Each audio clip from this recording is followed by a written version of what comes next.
I'm smiling today. What's got you so happy?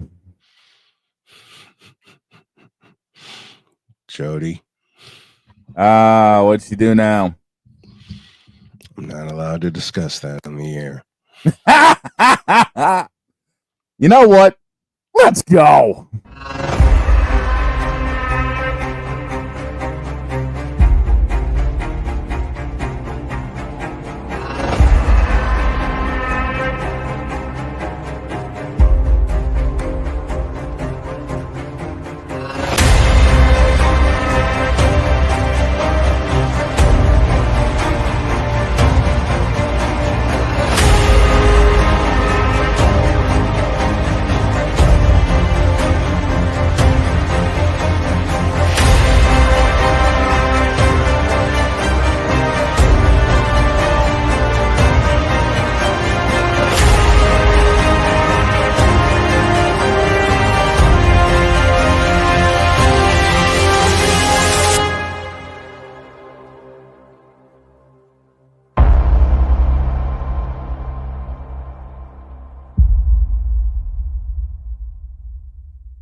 I can't do it. We'll do it live. Do it live!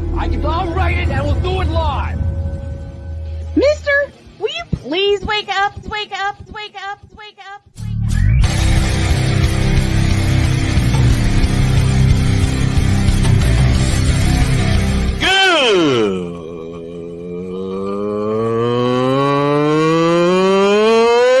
Good morning! Snowman here to all you Brock Purdy and San Francisco 49er haters. Shut up! I gotta thank you, Shane. I mean, whatever happened to the games where breaking 100 points was, I don't know, unusual?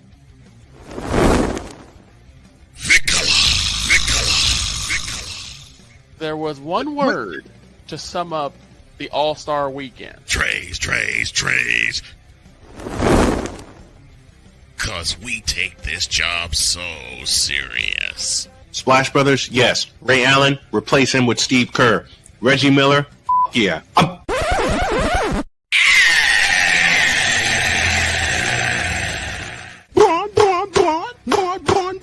What in the all types of blue hell?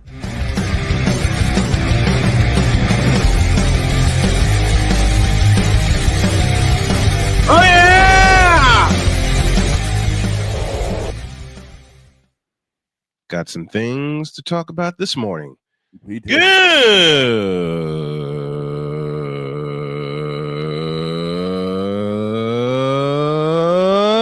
Good morning. Welcome to the Manic Monday edition of Snowman in the Morning. Glad to have y'all with us. Shane Lake is here. The big dog, Bickala, will join us back in the studio. We'll be back in the studio on Thursday as he is on assignment. Droid is out this morning. We love you, brother. He'll be back with us tomorrow. This first hour brought to you by BetUS.com. BetUS.com, where the game begins. All right, I am not going to waste any time.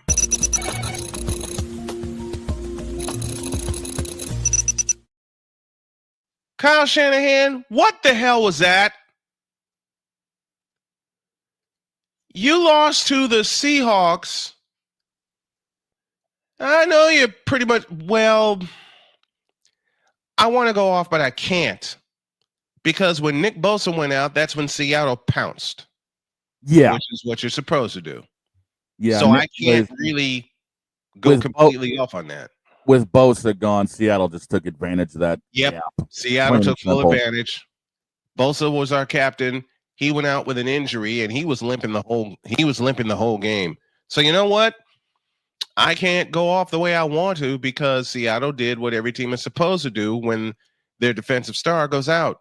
They hopped on it, they took advantage, and they won the game. But you want some silver linings? I got quite a few silver linings. For a team that's completely beat up, we're still only one game out in the West. For a team that's lost three games in division, this team can turn it on and run the table. It's not going to be easy because we got to go to Green Bay. They're 8-2. We got to go to Buffalo, and oh dear God, what they did to Kansas City. Oh my word, yes.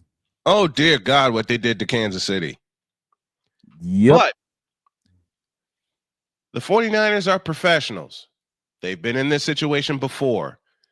And as confident as I thought I was yesterday, and as disappointed as I was yesterday, I'm even more confident now because now you get the full week to evaluate what's going on with Bosa, to evaluate what's going on with McCaffrey, make sure McCaffrey's okay, make sure your O-line's okay, because they let Seattle get to Brock Purdy 3 times yesterday, and that's unacceptable. That is unacceptable. But you know something? There was still a lot of silver lining, stat-wise for San Francisco. I mean, you guys went 7 of 11 on third downs alone. Mm-hmm. So this team can pull it together. I mean, it's not like we're the Jets at 3-8. It's not like we're the Bears, okay? And we get to beat up the Bears in week 14. Not like you're New England. More on that later. But you know what? We're going to be good. If we don't make the playoffs, oh thee well. Are we still in contention? Yes, we are. Do we still have some pieces missing? Does Dre Greenlaw answer your question? Talanoa Hufanga? I'm looking at this division right now, and the fact that there's 3 teams, the Rams, Hawks, and Niners, 1 game behind, of all teams, Arizona? Arizona. So who the hell saw this coming? I didn't. I give credit to Arizona. They're playing ball. This is their week off. This is their week off. I'm going to tell you right now, looking through the NFC teams, y'all going to have to run through Detroit at this rate.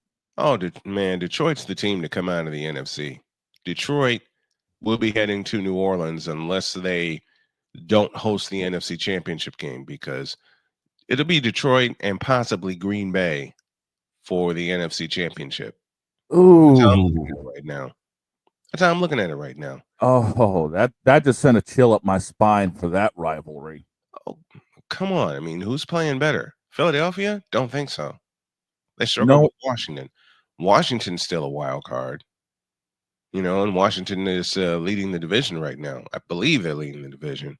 It's Philadelphia 8-2. Washington sitting at 7-4. Dallas and the Giants are already over at Pebble Beach playing golf. So there's silver linings to come out of that game yesterday, and it's that kind of season. It's been that kind of season. But I don't like the way that I said it after the Rams game in week 2, that I'm frightened that this would become a trend when the Niners would grab a lead and then they wouldn't be able to finish things off. So I have a suggestion for the 49ers. Hire an offensive coordinator. Take the pressure off of Kyle Shanahan, please. And your defensive coordinator has got to go. I'm sorry, Nick Sorensen, but this defense is in shambles. I will say that out loud. This defense is in shambles, and it's got to be worked on, and it's probably going to take the offseason to work on it. It's going to take everybody, Dre Greenlaw, Talanoa Hufanga. Yatir Gross-Matos had a sack yesterday, so he's going to be huge, and I'm looking forward to next year because Bowl 60 is in Santa Clara, and we're going to host the bitch. All right? You guys need the offseason and some help in the draft for your secondary and your front line. Yep, we do. And that's got to come. It's going to come. It's going to come because Dominic Pooney has taken the right guard position and made it his own. John Feliciano was out yesterday. Dominic Pooney, the rookie, has made that position his own. Trent Williams on the left side, we know how that's going to go. It's the guard, center, and right tackle positions where they're going to need some help, and they're going to need some depth because we don't have the superior depth like we once did. No, not with all the injuries we've had to do. No, and I've been watching that injury chart for you guys, and there have been times it's been 3 miles long this season. And yesterday was one of those times. I mean, we had one of our key players out yesterday with a hamstring injury, and that of course was George Kittle. Yeah. And the offense suffered. We did. I mean, let's just be real about it. Brock Purdy only throwing for just over $150. Mm-hmm. Kittle's production was shown, last night, plain and simple. I mean, we missed Kittle in the passing game. Kittle usually accumulates 90 to 100 yards any given Sunday. So we had to lean it just shows. Yeah, we had to lean on Juwan Jennings yesterday, and Juwan Jennings, kudos to you, brother. 11 catches, 98 yards. All right, but we need to be this 49ers team, for them to compete. First and foremost, they need to be healthy. They need to be healthy. We need all our parts back. And the defense is missing Dre Greenlaw bad. The run defense especially. So there's silver linings I'm taking from this, and I can't go completely off on my team, even though we know we have some parts missing. Okay? We got some parts missing. And it's probably going to take the rest of the season to get into a groove. If we make the playoffs, that's a bonus. That's how I'm looking at it. This was 2020 all over again. With all the 3 mile long injury list we had then, we got it this year. You know what? I'm looking forward to the offseason. If we make the playoffs, that's a bonus. And I called the Niners to win the division. Can they still win the division? Absolutely. Do they need to get healthy quickly? Yes, they do. Because they got to see everybody in that division one more time. They've lost to everyone in the division. Split with Seattle. We gotta host the Rams on a Thursday night. We got to go to Arizona. Yep, that's the last game of the season, and that could be a flex game. It could be a flex game if the Niners get their act together, and that also could be a division title game. And let's not forget the cherry on top of our December 1st marathon. You guys got to go to Orchard Park. Ugh. After what they just did to Kansas City, they're going to tear us apart. I hate saying that aloud, but I know what I've seen, and I watch a lot of football, and I know you guys are bookending December with rough games. Mm-hmm. Traveling to Buffalo and then hosting a red-hot Detroit Lions team. Oh. Now, granted, they hung 52 on Jacksonville, but the Detroit Lions, it's still 52 points. Mm-hmm. And that's the third time they've done it this season. It might be 4 when they see us in Santa Clara. Look, I got nothing but love for this Detroit Lions team. They're going to tear us to pieces the way we're playing right now. Anyway, we'll get it together. If it takes the offseason and a non-playoff berth, so be it. Reset everything, everybody get healthy, and we come out like gangbusters next year. That's Snowman's take. What is yours?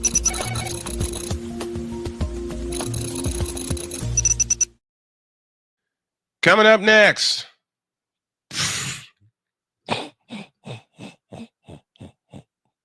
I don't like the sound of that. You should. Why? Somebody's going to appear and go in on the Bears. Oh, God help us all. Mm-hmm. He's got some bombs to drop. The commish goes through week 11 in short term. Dear God in heaven, back in the deuce.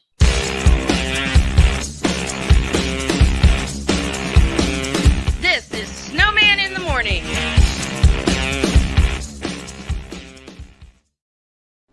Are you ready to upgrade your coffee game? Prepare for an invasion of flavor with Invader Coffee. It's the caffeinated elixir that fuels champions, the blend that pushes boundaries. Whether you're battling deadlines or exploring uncharted territories, Invader Coffee has your back. Join the invasion at invadercoffee.com and taste the difference for yourself. Use the code SNOWMAN for 15% off your first order. Invader Coffee, veteran owned.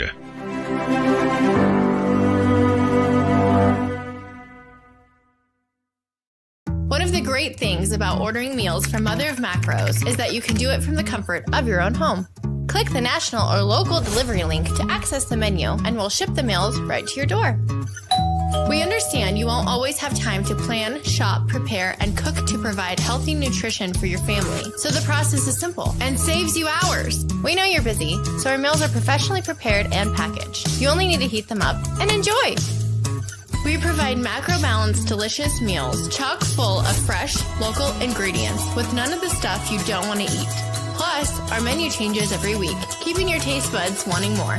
We take care of your meals so you can worry about everything else on your list. Mother of Macros.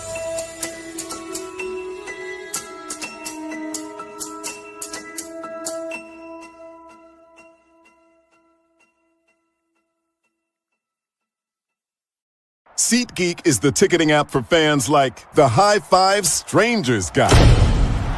Game-winning interception. First down. Just a nice, solid tackle. If you're in arm's length, you will be swapping skin with this extrovert. You see, he knows SeatGeek got him a great deal on tickets, so he can focus on what he does best, smacking palms. SeatGeek handles the tickets to sports, concerts, and more, so fans can fan. Quinn. Moment of clarity. I haven't watched BET in years. KP. Drake needs to come back with another triple platinum album. E. Digger. And then you have Ray J. Like, I can't stand that River Cricket. The Guru. Okay, the level of crack she's smoking, I don't want it. BS3 Network proudly presents the Knucklehead Chronicles podcast, where from card tips to hot topics to meat beef of the week, anything goes. Live every Sunday at 2:30 p.m. Central.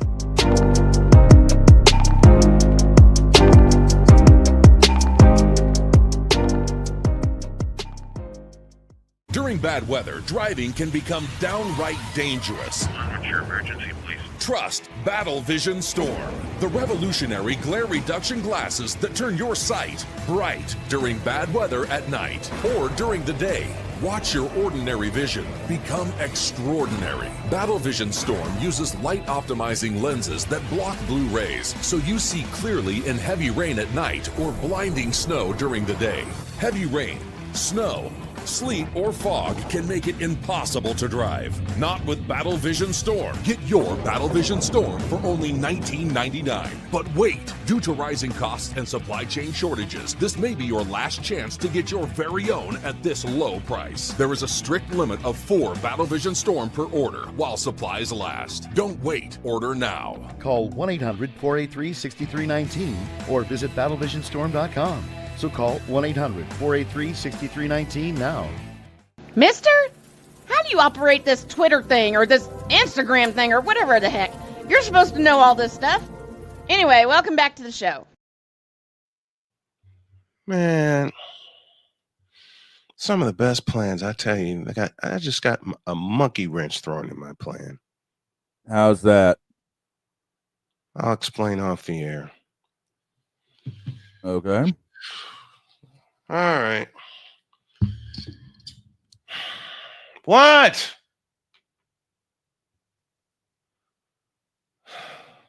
Oh, dear. What?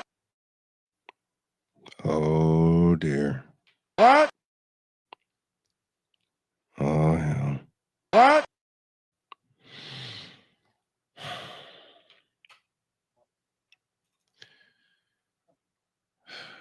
He's saying, open the door. What?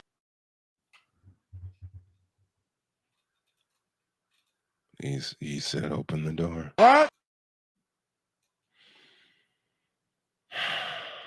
Dear God. Can we get a little hot seat fire up, please? Give me just 1 second here. Hank just refilled the propane tank. Hot seat, you say? Hot seat. Coming at you.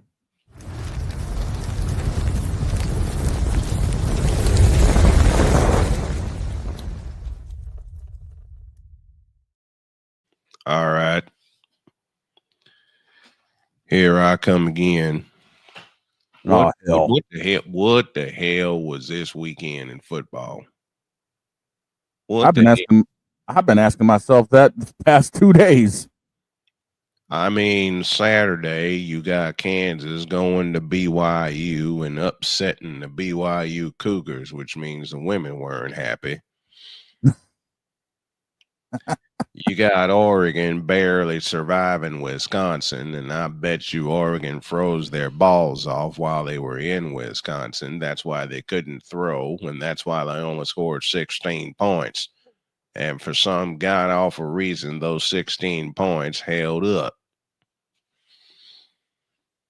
Everybody on the hot seat today. The New York freaking Jets. Ryan, I am so sorry about this. I'm not, because they lost to my wife's Colts. And my wife was giving me a lot of mess yesterday while she was bringing in food and while she was prepping the commissioner for his second game.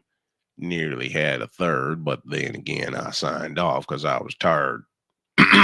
That's for you, honey. Tired. Not tired. Tired. That's for you, honey. Then you got the Colts and AR5 coming back to beat the Jets. I mean, granted, it's the Jets and Aaron Rodgers, and we already knew what they were about. But at the same time, they beat them. So Aaron Rodgers and the Jets are done for this year. And as unfortunate as I may need to say it, I need to echo Snowman's point that I think the 49ers are done and just need to reset everything for next year, even though there are 7 games left in the season. He also told me that Colorado won again, but he ain't satisfied. He meaning the Snowman, because he wants Colorado to run the table, beat everybody's ass, get to the Big 12 championship, win it, and guarantee themselves a playoff spot. Then you got Georgia beating the hell out of Tennessee, and all chaos is going to run loose. Oh, I'm telling you right now, I do not envy the NCAA bigwigs right now. Nor do I. I'd make it simple, but then again, the NCAA doesn't like simple. That's been proven. Common sense does not reign supreme with them. Nope, it sure doesn't. I'm getting everybody on the hot seat today. I mean, who are these people that are so ballyhooing about one LeBron James for having 4 straight triple doubles? Don't you know Michael Jordan had 7 of them and he was slated to point guard due to an injury? I mean, come on. How many times do we have to say that LeBron James sucks as a basketball player? More on that on Wednesday. Then you got Father O'Shaughnessy blowing my phone up at 2 o'clock this morning saying he can't make it today when he doesn't want to talk about what the hell the Patriots went through. And I can't say that I blame him, but I got the feeling during the second hour we're going to see O'Shaughnessy anyway, because he's going to bring his hungry ass in here with a sandwich and a couple of other things, even with the 38-day-old Mayo. Then you got my buddy Vicalaw, or whatever the hell it is. Man, this is the point I wanted to get to. The Bears suck. Yep. I don't care what people say to me. I don't care what people say to Snowman. He said it at the top of the year, and he meant it, and I meant it too. Bears suck. Get over it. Caleb Williams sucks. Get over it. They fired their offensive coordinator, who was supposed to be a genius with time left in the season. What does that tell you about their organization? And I told you the first thing that they got to do is get rid of that witch, Virginia McCarthy. That witch. That witch. I'd call her something else, but I don't want my wife reaching through this door and slapping me upside my head. Taking My wife handed me a great meal yesterday with some ham and some buttered broccoli. And of course, she made the bread from scratch. So I filled up while I was on the air. She came in and says, "You want more?" I said, "Hell yeah, baby." Took my plate. She refilled me up, ran through that one. And the next thing I know, she brought me dessert with brownies. And they got destroyed. So y'all know I ended up in the bathroom for about 20 minutes. But back to the Bears. It's 8:30 a.m. on the East Coast, my child. You're making me hungry already. Oh, shut up. Now, back to the Bears. Teams like the Bears, the Carolina Panthers, the New York Giants, New York Jets, y'all all suck. Y'all need to just throw the season away. I'm not even going to get started with the New England Patriots because the father's already chomping at the bit for that. And we got Ryan McCarthy coming in a few minutes. Don't get me started on New England. Oy. But I'm taking this time to talk about the Bears. Listen, you know what the Bears need to do from top to bottom? Everybody got to go. Everybody got to go. Caleb Williams, you got to go. DJ Moe, you got to go. Rome Odunze, you got to go. That offensive line, that's a sieve right now. Y'all got to go. Everybody just need to be fired. March the whole team in. I know there's 7 games left in the season, but let them play those 7 games. Then you march everybody into the office the day after the season. What's up, playmaker? You march everybody into the office after the season and you hand them a pink slip and tell them get the hell out. Sounds like what they need to do with the Lakers. More on that later. Let me put it another way. Everybody from the Chicago Bears organization, from top to bottom, start at the bottom with the 54th member of the team. Everybody on the practice squad needs to be marched into the office where they have a new owner or they have a new person in charge of football activities. And that ain't Ryan Pace because he's a puppet. You get somebody in there that actually wants to run the team. Everybody lined up outside the door, and all you do is you just put the finger in their face and you go, you're fired. Start with the offensive line. You're fired. Get out. Then you go to the defensive line. Every one of them, hand them a pink slip. You're fired. Get the out of my office. Then you go to DeAndre Swift. Sorry we misused you, but you're fired. Get the out. Then you go to DJ Moore, that supposed free agent signing that was supposed to mean everything, that they risked their entire future. How did he put it? How did old Snowman put it? Bears. You have now only mortgaged but risked and doubled down your entire future for DJ Moore. What kind of stupid shit was that? And you gave him an extra 4 years? Not in my house. March him in the office. DJ Moore, you f***ed us all up. F*** you, and you. You're fired. Get out. Then you bring Caleb Williams in, and I know this is totally unfair according to a lot of people, but I don't care. Caleb Williams, we drafted you first overall, and you ain't done a damn thing for us. Here's your pink slip. Get out and stay out. Then you find some people that actually want to play this game for this team. And I mean, they really want to play this team. They want to play this game, I beg your pardon, for this team. Find some real dogs, because the Bears got nothing but in there. I'll say it again.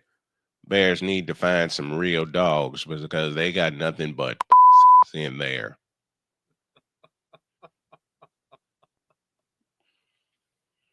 And then you go to Ryan Pace. Ryan Pace,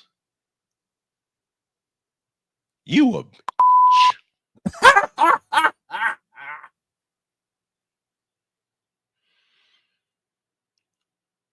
Ryan Pace, you ain't done nothing to help this Bears team. Because if you did something to help this Bears team, they'd have a better record than what they have since you took over. They wouldn't have sacrificed Justin Fields, although I don't think that was a sacrifice in the first place since Justin Fields sucks. Oh, God. Ryan Pace drafted Caleb Williams. Why?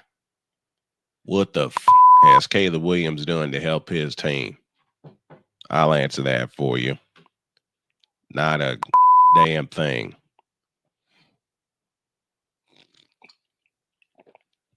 Wife told me to drink tea this morning. I'll get coffee later. Why am I ripping Caleb Williams so much? Because he hasn't done a damn thing since he left Oklahoma. He didn't do diddler squat at USC, and now he's with the Bears. They have a couple of wins under their belt. And since Cameron Jarrell Newton want to throw something at Brock Purdy, I'll throw something at him. Cameron Jarrell Newton, they were winning in spite of you, just like the Bears. They're winning in spite of Caleb Williams and not because of him. Get the out and stay out. And I'm running out of propane, so I better wrap this up while I call Hank for a refill because I know the father wants to bang in here in a minute. I already got Hank coming. Don't worry about it. This football weekend, I never want to see it again. I don't care what anybody says. I'm tired of all this bullshit that goes on in college football and pro football. And I'll say it out loud. I know I'm going to get popped in the back of the head for this by my loving wife, but I'll say it out loud. Caleb Williams, you a bitch. Roma Dunza, you a bitch. DJ Moore, you just plain suck. Oh, by the way, you a bitch too. Best player they have on that team is DeAndre Swift, and they're misusing him. Wait, what? What did Rome do wrong? I'll tell you what Roma Dunza did wrong. He got drafted by the Bears. He got drafted by the Bears, and now he's in this culture that completely sucks. And you wonder why I'm talking about a team or a city that has both Bears and Cubs in their town. They both suck. And they're going to continue to suck in many more ways than one. I didn't want to come in here and destroy everybody, but given what happened, I couldn't help it. Now, y'all get the hell out of here. We got work to do.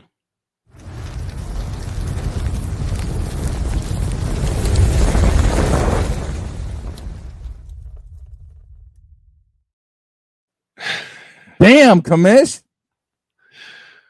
He was a little mad. Yeah, I could tell.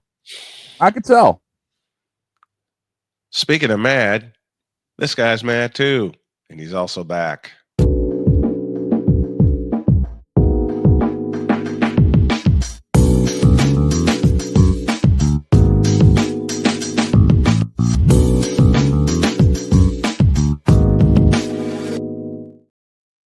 Ryan McCarthy is back with us. What's going on, man? Espresso on my coffee. I did not bring coffee today. Hey, hey, pass that over, dude. I need some up here. Same here. Oh my gosh. Damn. Rather than choosing anger, I have chosen peace. and alcohol. I too have chosen the same, although the commissioner will tell you different. All right, man. The Jets played my Colts, or my wife's Colts, yesterday. Jets grabbed the lead. What happened? Just what happened? Sauce Gardner will no longer be known as Sauce in this household. He will just be straight up Ahmad Gardner in this house. I've heard that on WFAN quite a few times, and I also heard that with my buddy Jake Osmond too. Yeah, I'm happy I went to do other activities yesterday because other activities have given me joy as opposed to the New York Jets this year. I had so much hope. The Grey Cup, perhaps? We talked about this in September. I had a lot of hope. Yep. The Jets had just beat the Patriots on Thursday night, and they beat my Jets a few weeks later. So, tat for tat, I guess. Yeah. What do you expect? But the game that changed the season was not the Bills game. It was not the Steelers game. It was the Broncos game, because it truly showed whose Jets team was. Mm-hmm. They weren't. It just showed y'all weren't scrappy enough. No, I don't know what happened I can't tell you what. They're not scrappy. They're soft. They can't tackle. They can't identify them. They can't identify themselves correctly on offense. You should go through Breece Hall. Breece Hall is your guy. Breece Hall did most of the work yesterday on offense. Mm-hmm. You can't recognize that. So whoever the next quarterback is, whoever next coach or GM is going to be, because Joe Douglas has quietly quit. Yes, he has. And I'm pretty sure that firing decision by Woody Johnson after the London game, I think that was the worst decision of the season. I think that it backfired on them, and they've had one win since. So, like, what do you think that was going to do? What do you think that was going to do? Initially, I defended it because I'm sitting there going, okay, Woody's making a decision. His regime has never fired a coach in season, and he's doing something about it. He's getting rid of the problem. What he thinks is the problem now. It turns out that wasn't part of the problem.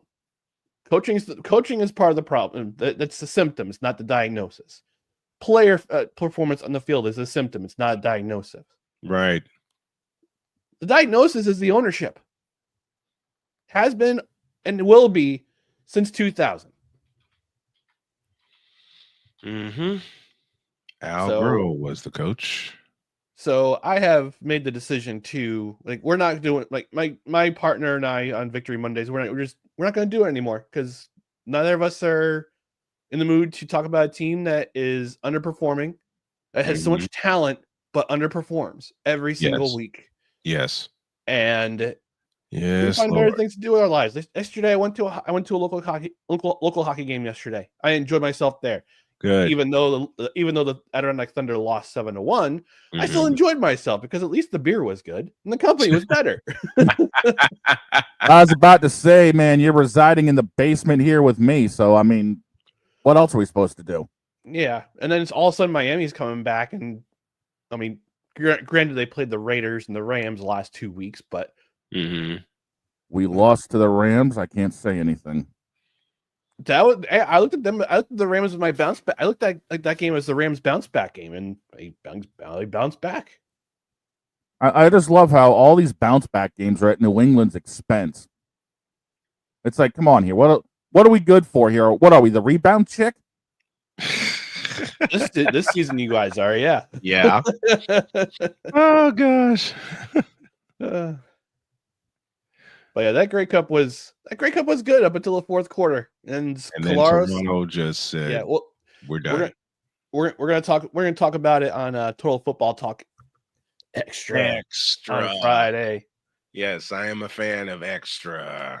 Yeah, we're on Friday, but Drew and I were going back and forth. He can't.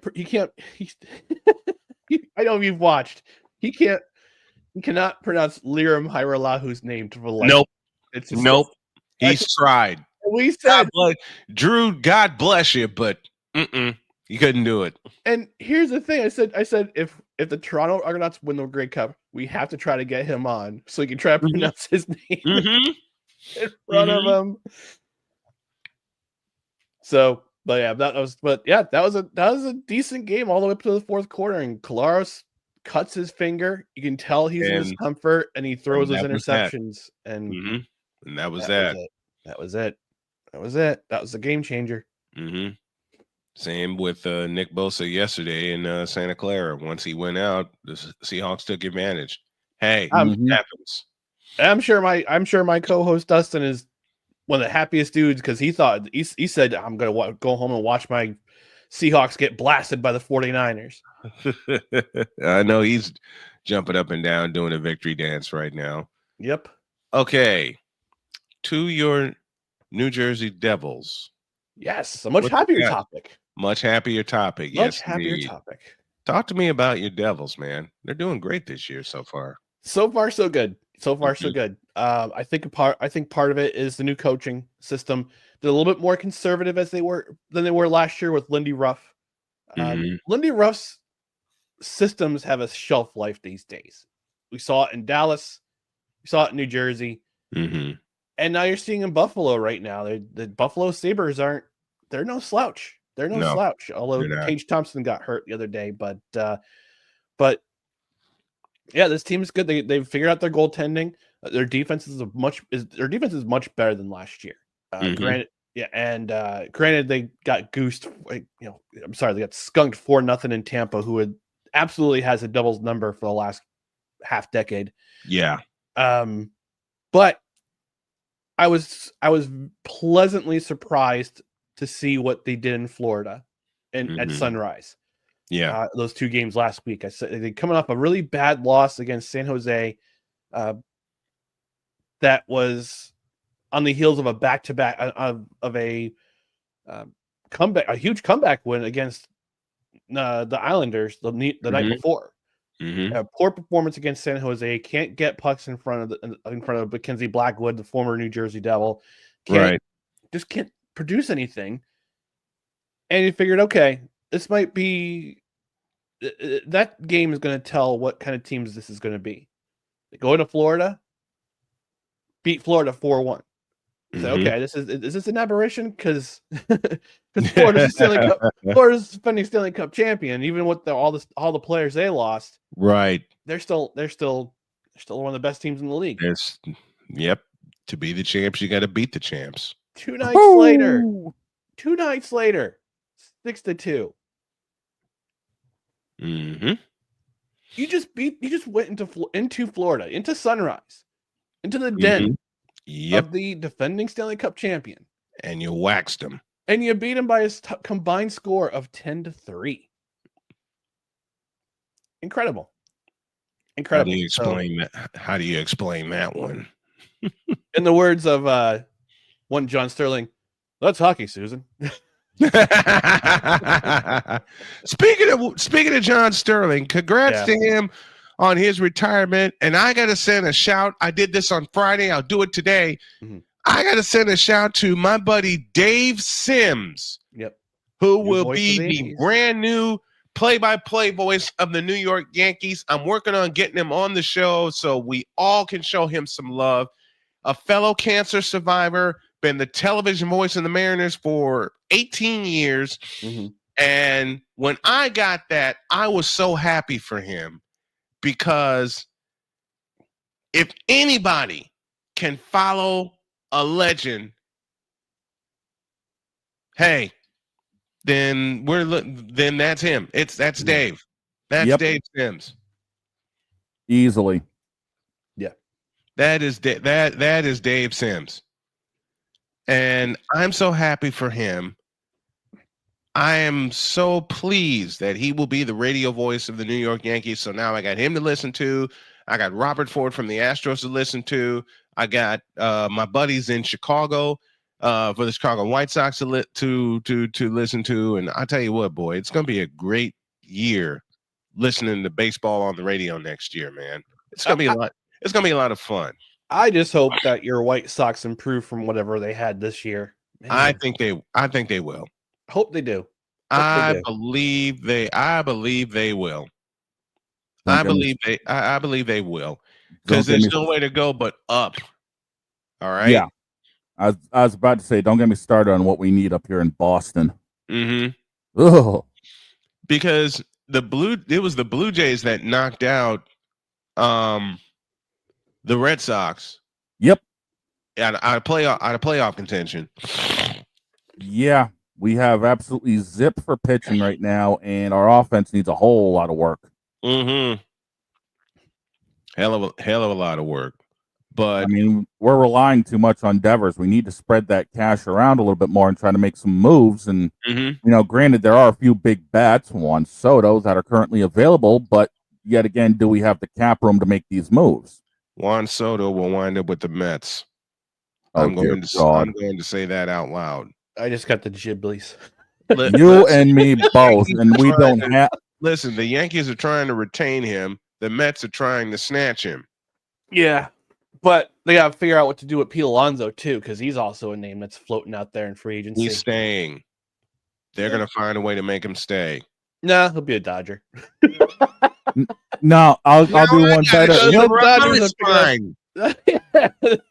He's coming to Boston. Let's get rid of this. He's coming to Boston. Okay. I'll mess with both of you. He'll wind up in either Houston or on the South Side. And by the way, the South Side too soon to be Nashville White Sox. I mean, sorry. Sorry.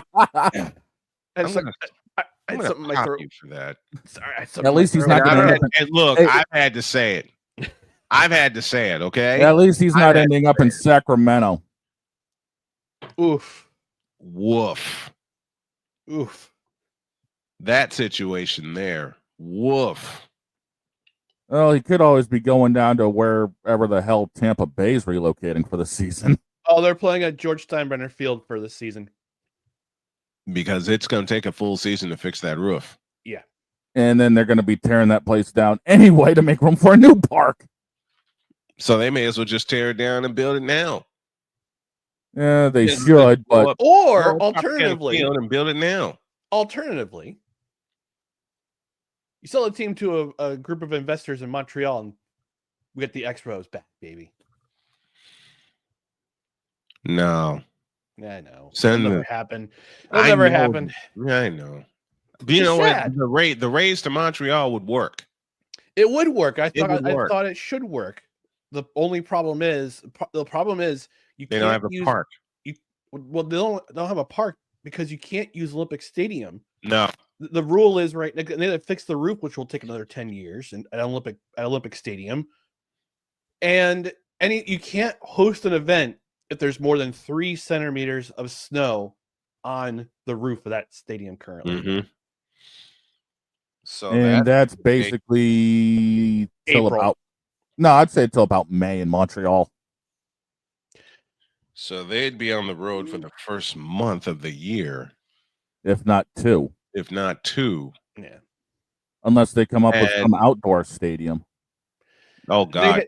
There were plans in the works until they moved to have an outdoor stadium in one of the old rail yards in Montreal, but unfortunately they couldn't find Jeffrey Loria had to toy. Yeah, exactly. There's your hospital moment. Thank you. Patooey. It's like, well, I can't afford to play this team. I can't afford to do this and that. And he's suddenly he's like, you know what? It's a major league problem. You take care of this problem. I'll buy the Florida Marlins instead. Yeah, and we see what happens there. Dumbass. Okay. There's one other topic that I had in mind. Oh God. Oh boy. I can't believe I'm going to bring this up today. Oh boy. What?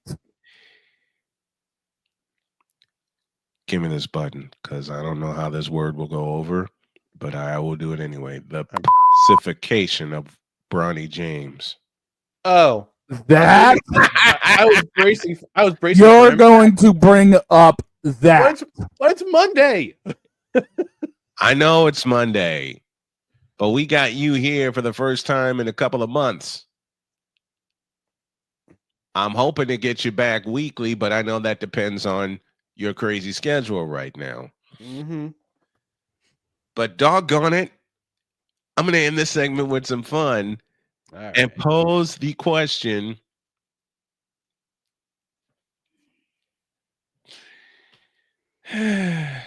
What's going on with kids today? What's going on with entitled, privileged kids? I don't know, Jerry Seinfeld. You telling me? I think I've got kids today. What's going on with these kids? You know what? No. I've got the answer for this. Okay. Right here. Yes, LeBron. It is you. There's always been you. Will forever be you. You're the reason why your kid's such a little forever and ever. Amen. Carry on. Thank you. Ay. So where do you do the? I'll end with this. Do the Jets do what I suggest? Do the Jets do what the commissioner suggested the Bears do? Just bring everybody in and push the plunger. Just let them all go. We don't.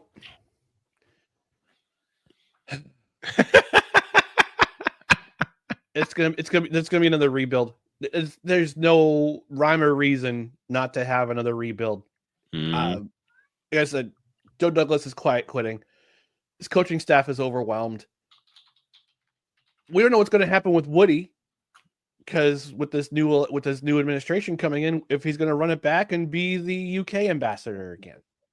So my suggestion to the Johnsons: sell a team. You beat me to it. Sell the team, please. Give it to somebody who cares, who will hire the right people. They figured it out in San Francisco. They figured it out in Kansas City. They figured it out in Buffalo. Mm-hmm. They figured it out everywhere else. Even the Bears had some success in the early 2000s. Yes, early 2000s. And the Lions figured it out. The Lions have definitely figured it out. The Lions have figured it out. They're biting kneecaps. They're the best team in the league right now.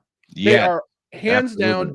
And I had some Eagles fan in my chat on Saturday morning say the Eagles were the best team in the league. No, they're not. And we said no, absolutely not. They are not the best team in the league. The Eagles are a Jekyll and Hyde kind of team. The Eagles need to make their offensive identity Saquon Barkley. Yep. He is their offense. He's their offense. Yeah, great. Jalen Hurts can do Jalen Hurts things.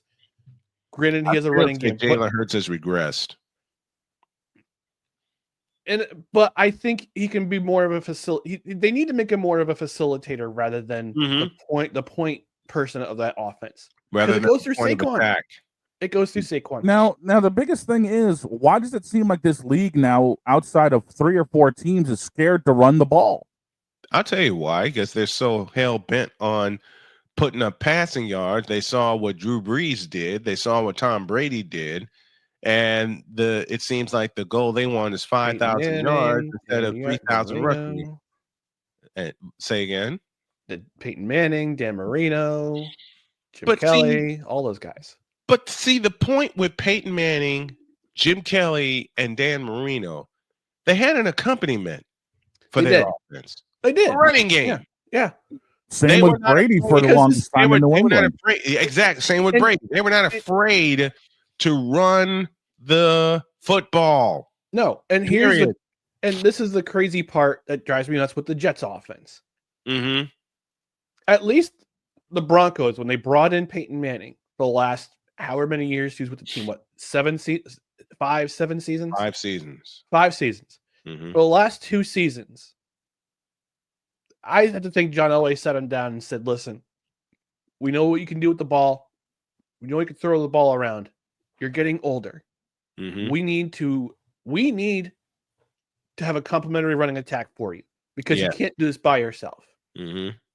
The Jets management should have done this with Aaron Rodgers before the season began. Actually, heck, before last season began. Yeah. Should have said, we know you're talented. We know you've got an arm. Mm-hmm. But you're getting older. We know you want to win. We can win with Breece Hall as your running back. And they've failed to do They're that. too scared to run the offense through Breece Hall.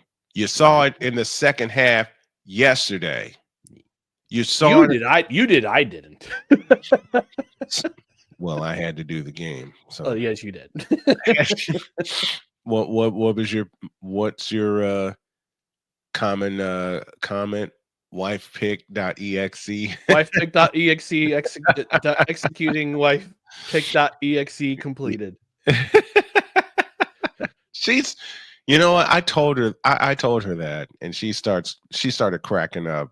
And she says, well, and he says he has two of them, one for you and one for me. I told her the one you did for wife pick, and then the Homer pick, and she just starts cracking up laughing. My daughter even gets in on the fun. Yeah, my daughter Cheyenne gets in on the fun. I did pay attention loosely to the scores just because I just at first intermission I was just looking at the scores and I see the Jets had the ball.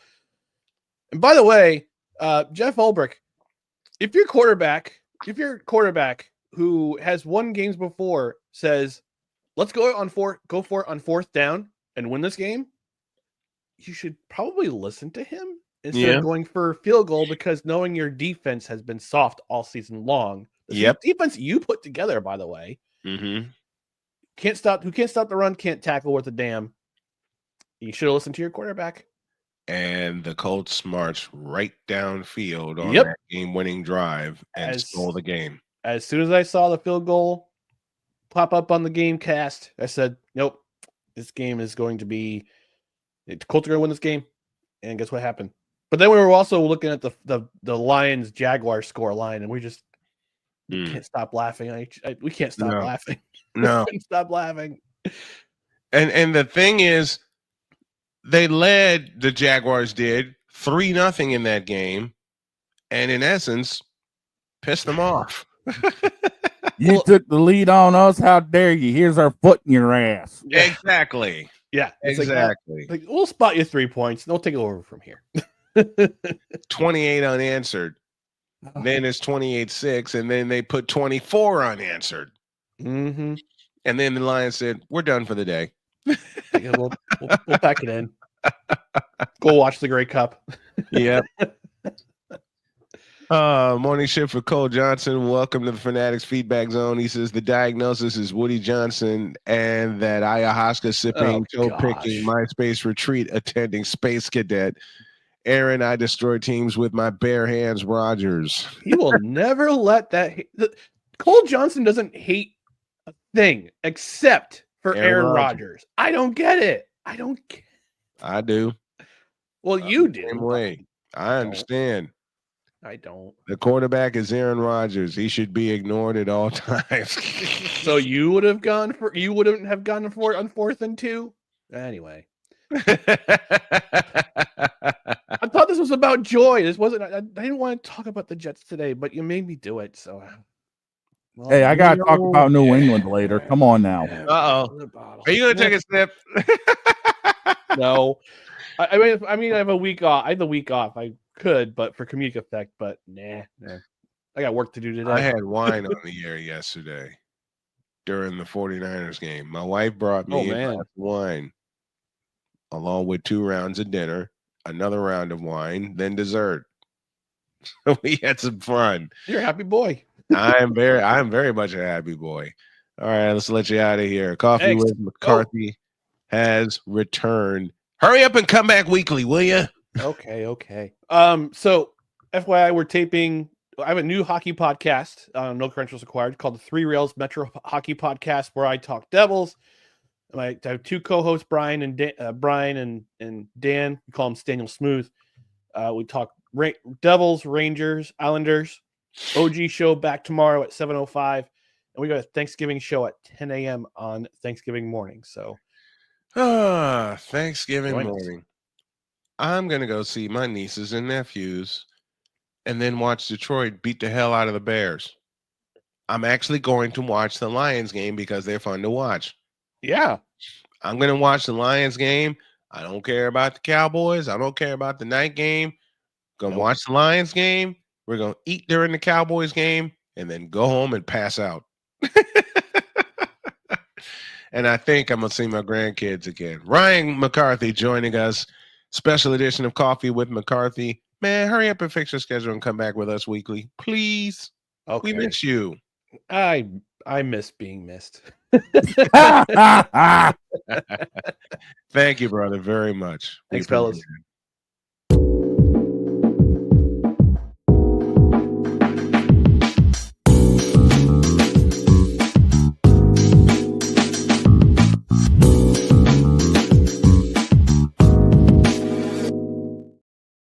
Hurry up and come back weekly, will you please?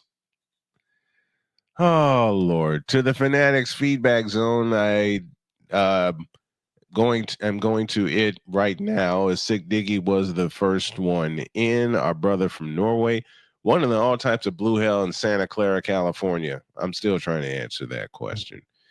Break out the paddles. We need some old school butt whipping this morning. Ain't that the truth? Since it's Manic Monday, can y'all play either the Bangles hit or the Prince version of Manic Monday? No and no, because I don't want a copyright strike against me. The Whip Around was brought to you by Daddy Joe's Rawhide Belts. Even though we didn't do it this morning, we'll do it tomorrow. The belts for chapping that hide raw. That's Daddy Joe's Rawhide Belts. Salute to Gary, Indiana. Why are you leaning over like that? Because if this is how we're heading into halftime, I can only imagine how we're coming out of halftime. So, I think the father just answered my question. And he's been busy on the phone, hasn't he? Look, he's been sending me messages like crazy. All right. Great. So, Father O'Shaughnessy will take us out of halftime. Right now, we're going into halftime. Oh, dear. I can only imagine what the father has next. Back after this.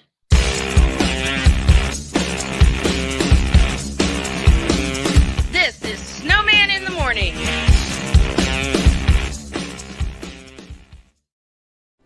Are you ready to upgrade your coffee game? Prepare for an invasion of flavor with Invader Coffee. It's the caffeinated elixir that fuels champions, the blend that pushes boundaries. Whether you're battling deadlines or exploring uncharted territories, Invader Coffee has your back. Join the invasion at invadercoffee.com and taste the difference for yourself. Use the code SNOWMAN for 15% off your first order. Invader Coffee, veteran owned.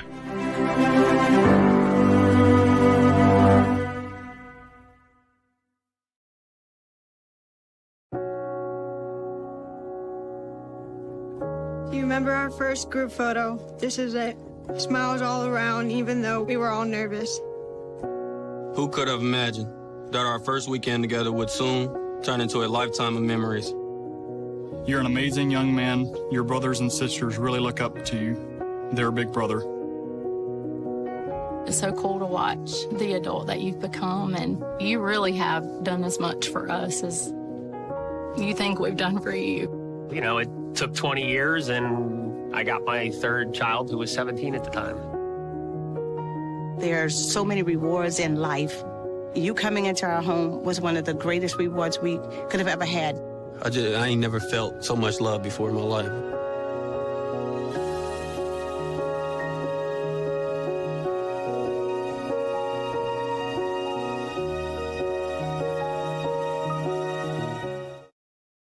SeatGeek is the ticketing app for fans like the High Five Strangers guy. Game-winning interception. First down. Just a nice, solid tackle. If you're in arm's length, you will be swapping skin with this extrovert. You see, he knows SeatGeek got him a great deal on tickets, so he can focus on what he does best, smacking palms. SeatGeek handles the tickets to sports, concerts, and more, so fans can fan. Quinn. Moment of clarity. I haven't watched BT in years. KP. Drake needs to come back with another triple platinum album. E Digger. And then you have Ray J. Like, I can't stand that River Cricket. The Guru. Okay, the level of crack she's smoking, I don't want it. BS3 Network proudly presents the Knucklehead Chronicles podcast, where from card tips to hot topics to meet of the week, anything goes. every Sunday at 2:30 p.m. Central.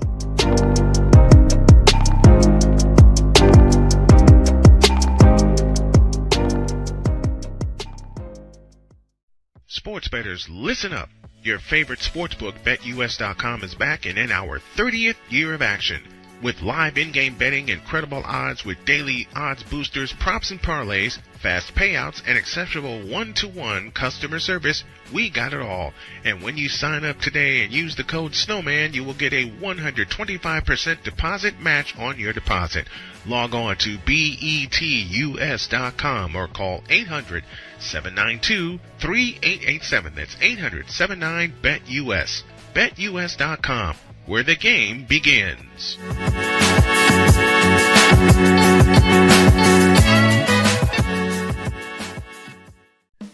Attention sports fans, looking for the ultimate gear and apparel to show your team pride? Look no further than Fanatics, the #1 destination for sports enthusiasts. Visit snowmanmultimediasports.com today and shop a wide selection of officially licensed merchandise from your favorite teams and players. From jerseys to hats to accessories to collectibles, Fanatics has it all. Don't miss out on the chance to elevate your game day experience. Head over to snowmanmultimediasports.com/fanatics and gear up like a true fan with Fanatics. Officially licensed everything.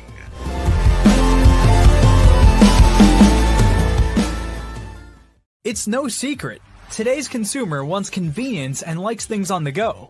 They want to be listened to and receive instant solutions to their queries. This can often make or break the customer service experience. That's why it makes convenient interactions easy for you. Whether your customers want to connect with you via text, Facebook Messenger, Google, Instagram, or website, all messages now come to the one easy-to-use inbox, so you don't have to check a dozen different sites from the platform. From here, you can send SMS or email, answer questions, schedule appointments, take payments, and close more deals simply by messaging back and forth with your customers. When someone searches for a business like yours, they will look at your reviews. So unless you have more positive reviews, they'll choose someone else. Luck makes it easy to collect hundreds or even thousands of reviews from your customers. Simply send a review invitation or create automation that requests customer reviews right after the sale, or maybe right after a service is completed. It will take them 30 seconds or less to leave the review. Now those reviews will show up on the search result and increase your ranking that matters most. Plus, our advanced reporting will show you exactly where your leads are coming from and if your website or ads are doing their job. So why are you waiting? Put your business way in front of your competitors, get more leads, convert more of those leads to paying customers by getting started with today. Mister? How do you operate this Twitter thing or this Instagram thing or whatever the heck? You're supposed to know all this stuff. Anyway, welcome back to the show. Back from halftime. And thank you to everyone that's appeared in the Fanatics feedback zone. Thank you to all that have tuned in this morning. We love you all. You should probably, Victor Locke is with us. He's in the office today. You should probably pass out during the Cowboys game. Already planned. We're going to watch the Lions kick ass. We're going to eat until we can't eat anymore. And then we're going to go home. Nice. We're going to go home. Which means my nieces are going to wear me out. Oh, I'm sure. I'm sure. I love it, though. I love it. I love it. I have no issues whatsoever. What are your plans for Thanksgiving? Probably the same. Watch the Macy Thanksgiving Day Parade while the bird's cooking. Watch Detroit whoop everybody's ass. And then not give a crap about the other two games because, quite frankly, I'll be sleeping, resting up, getting ready for December 1st. Yeah, we will be doing that. How about those Buffalo Bills? My God, the beating they put on KC. Those Buffalo Bills. That was huge. That was just straight out huge for Buffalo.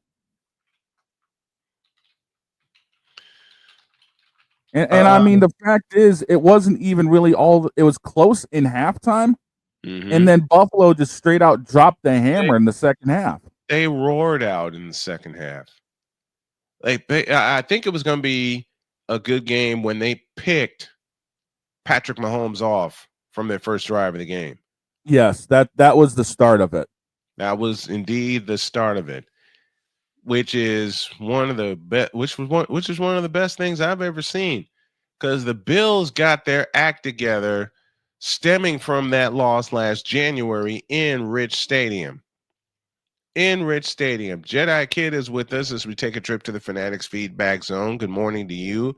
And we're doing what you asked. We're talking about how the Chiefs got handed their first L by the Bills, and something you said, Dogfather, at the top of the show, we may have just found our AFC Championship game. Not just that, but Buffalo did the one thing a lot of teams have been unable to do with Kansas City, and that was shut down the run. Shut down the run. They took away the thing that Kansas City has been trying to establish all year, quite frankly, if you want to be honest. And they made Mahomes. Droid has said it. They were beat up. Somehow they found ways to win, but they couldn't keep leaning on those ways to win.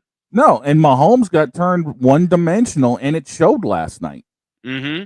He only threw for 196 yards, 23 of 33, 3 tuds, 2 pick. And that second pick sealed the ball game. Yeah, it did.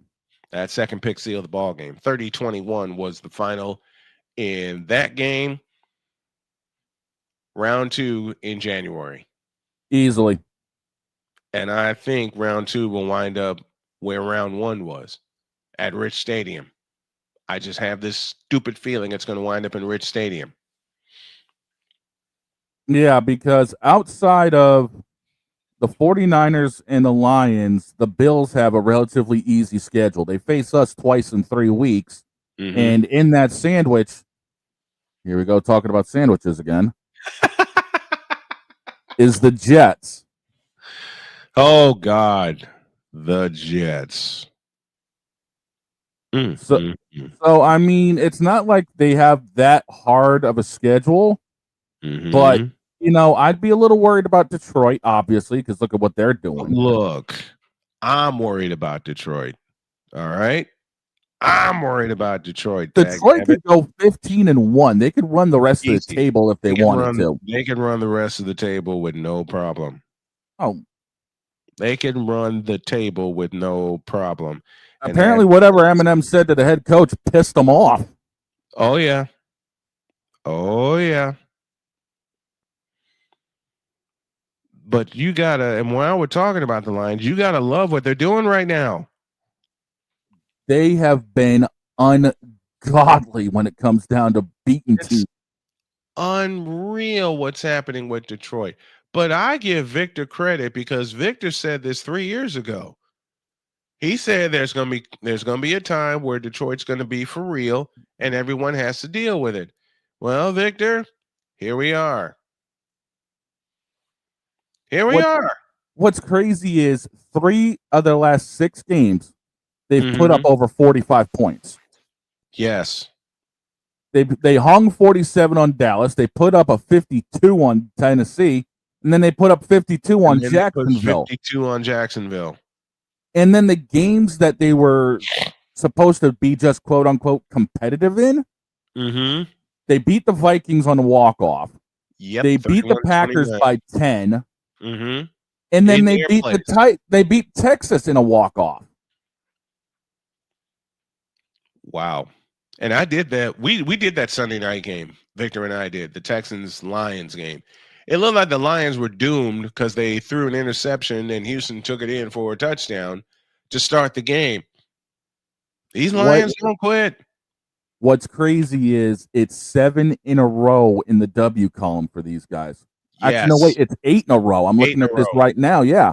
It's 8 in a row because they took their early loss against the Bucks in a close one. And then they've just gone rifling. They've gone mad. They've gone crazy. And I mean that in a very good way. Victor Locke says, I saw it on Thanksgiving 3 years ago, and the Lions are doing it right, establishing the run and utilizing the play action, which says Jared Goff is having a renaissance year. He is. And he is, man. Again, looking at the schedule, they've got Indianapolis coming up. Mm-hmm. They've got the Bears on Thanksgiving. That's gonna be a cakewalk. Oh, man, look, I'm gonna have Dan Miller in my ears. Okay? They've got the Packers at home. They've got the Bills at home. Then they're on the road for Chicago, on the road in Santa Clara, and then they end the season at home against Minnesota. Yes. Yikes. They could flat run the table on this. They sure can. I mean, either way you look at it, the NFC is gonna run through Detroit, plain and simple. It is. The only game that the Lions may need to worry about is San Francisco. Yeah. Because, like I said earlier, by that time, the Niners could have their act together, and that is just injuries. By that time, Detroit could give two craps less because they could have the division clinched. Yeah. Within the next couple of weeks, they're going to clinch that division. Oh, easily. Within the next couple of weeks, they're going to clinch that division. I say they have it done by the time they put their foot up Green Bay's ass. I say so. Speaking of having a foot shoved up somebody's tail end, hang on a second, Father. We're dealing with business. Yeah. Since the Father wants in, let's take a break. Dear God in heaven. Father O'Shaughnessy is next.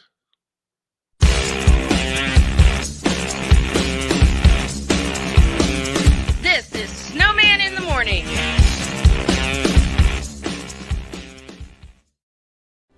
Are you ready to upgrade your coffee game? Prepare for an invasion of flavor with Invader Coffee. It's the caffeinated elixir that fuels champions, the blend that pushes boundaries. Whether you're battling deadlines or exploring uncharted territories, Invader Coffee has your back. Join the invasion at invadercoffee.com and taste the difference for yourself. Use the code SNOWMAN for 15% off your first order. Invader Coffee, veteran owned.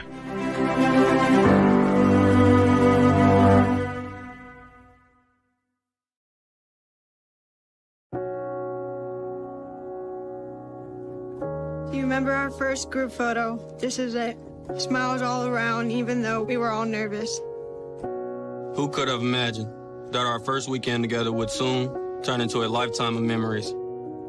You're an amazing young man. Your brothers and sisters really look up to you. They're a big brother.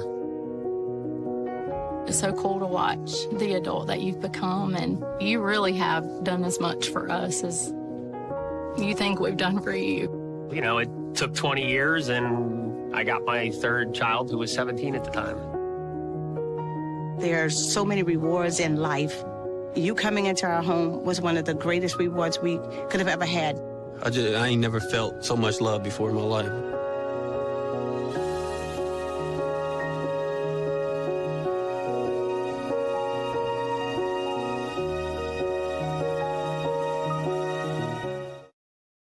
SeatGeek is the ticketing app for fans like the High Five Strangers guy. Game-winning interception. First down. Just a nice, solid tackle. If you're in arm's length, you will be swapping skin with this extra berth. You see, he knows SeatGeek got him a great deal on tickets, so he can focus on what he does best, smacking palms. SeatGeek handles the tickets to sports, concerts, and more, so fans can fan. Quinn. Moment of clarity. I haven't watched BT in years. KP. Drake needs to come back with another triple platinum album. E. Digger. And then you have Ray J. Like, I can't stand that river cricket. The Guru. Okay, the level of crack she's smoking, I don't want it. BS3 Network proudly presents the Knucklehead Chronicles podcast, where from car tips to hot topics to meet me of the week, anything goes. Live every Sunday at 2:30 p.m. Central.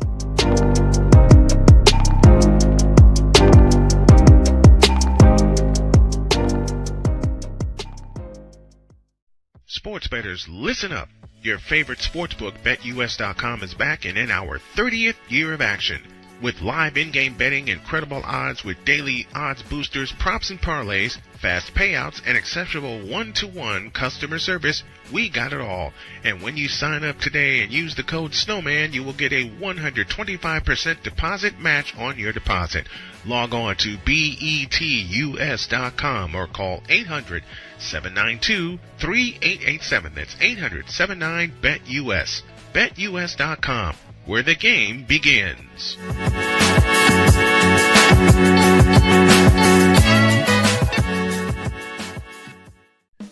Attention sports fans, looking for the ultimate gear and apparel to show your team pride? Look no further than Fanatics, the #1 destination for sports enthusiasts. Visit snowmanmultimediasports.com today and shop a wide selection of officially licensed merchandise from your favorite teams and players. From jerseys to hats to accessories to collectibles, Fanatics has it all. Don't miss out on the chance to elevate your game day experience. Head over to snowmanmultimediasports.com/fanatics and gear up like a true fan with Fanatics. Officially licensed everything.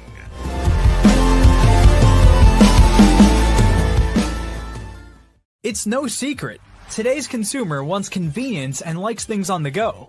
They want to be listened to and receive instant solutions to their queries.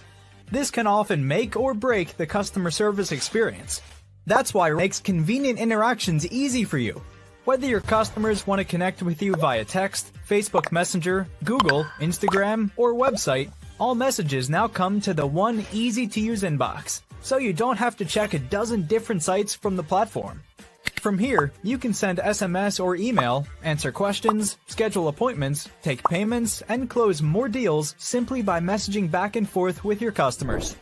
When someone searches for a business like yours, they will look at your reviews. So unless you have more positive reviews, they'll choose someone else. Luck makes it easy to collect hundreds or even thousands of reviews from your customers.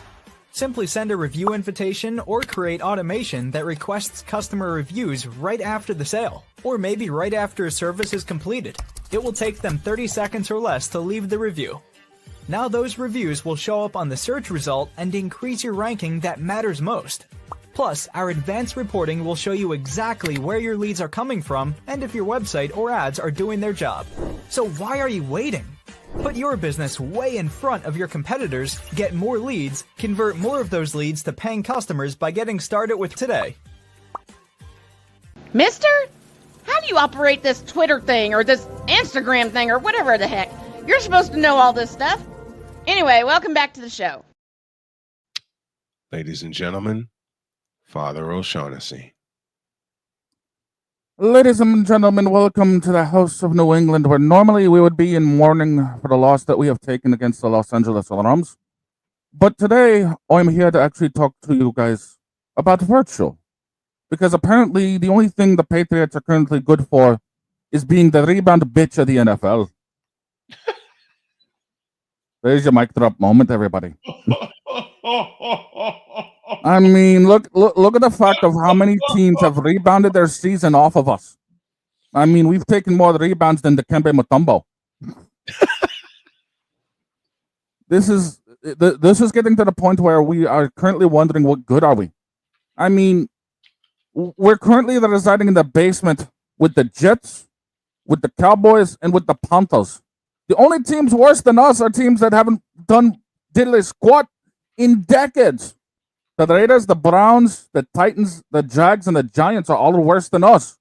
So if we're in the basement, they're currently underneath the basement, digging up all the dirt to go to China because that's where they all belong.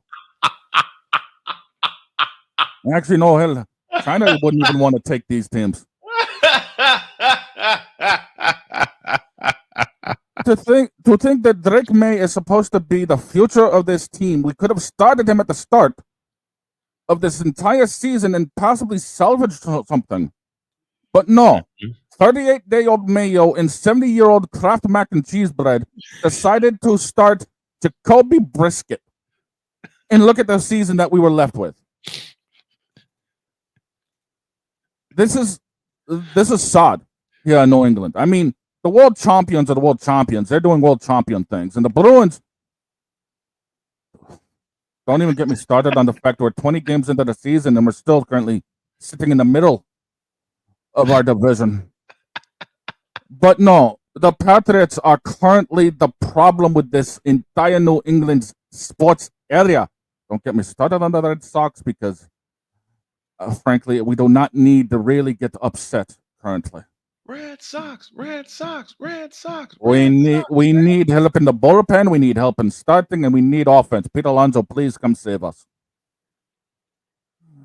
No, we haven't had a decent team since David Ortiz was still our designated hitter.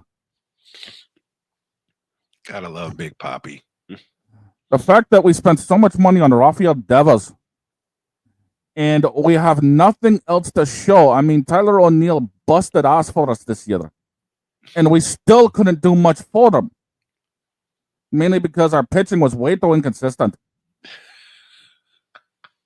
It's more inconsistent than 38-day-old mayo after it was left in the fridge. Get those lumpy spots out.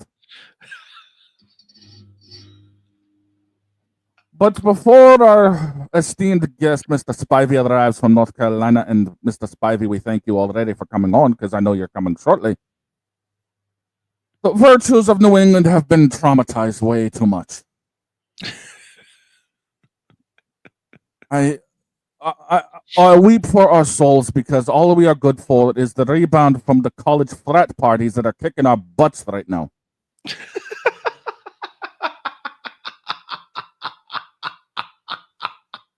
And with that being said, stay tuned. Later on, I am sure that the daily our confessional series will be debuting at some point where I think the detective is working on a case right now, which is why he is not here.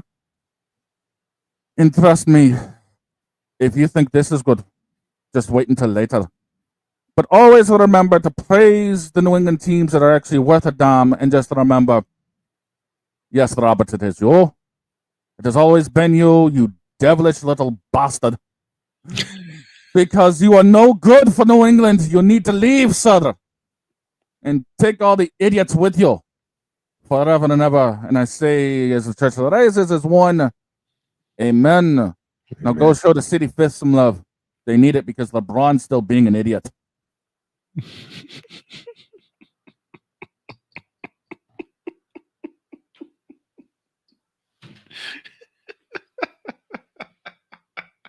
Don't screw with me on a Monday when I got to come up with crap on the fly. This is what happens.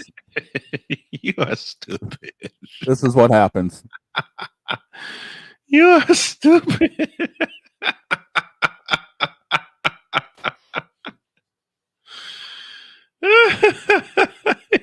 You are dumb.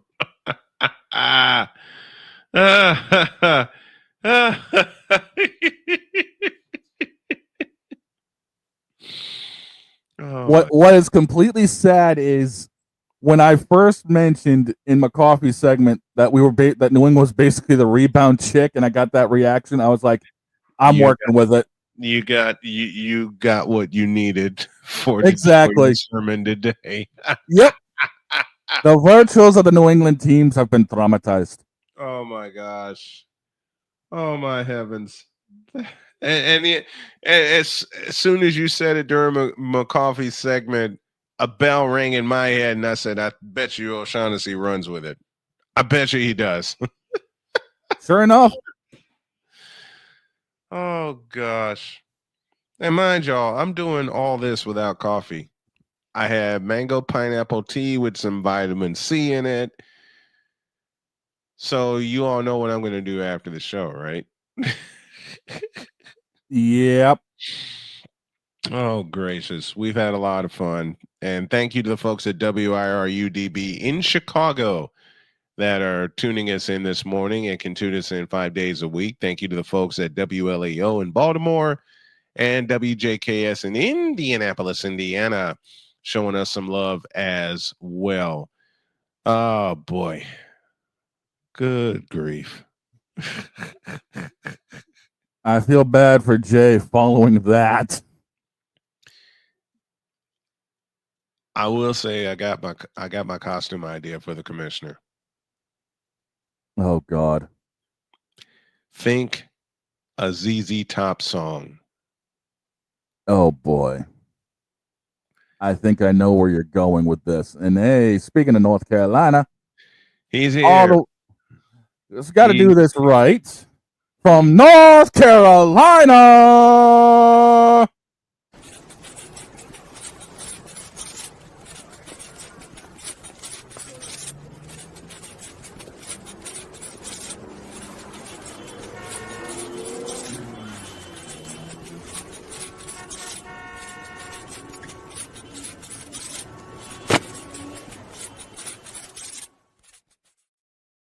Jay Spivey joins us from North Carolina this morning. How are you, my friend?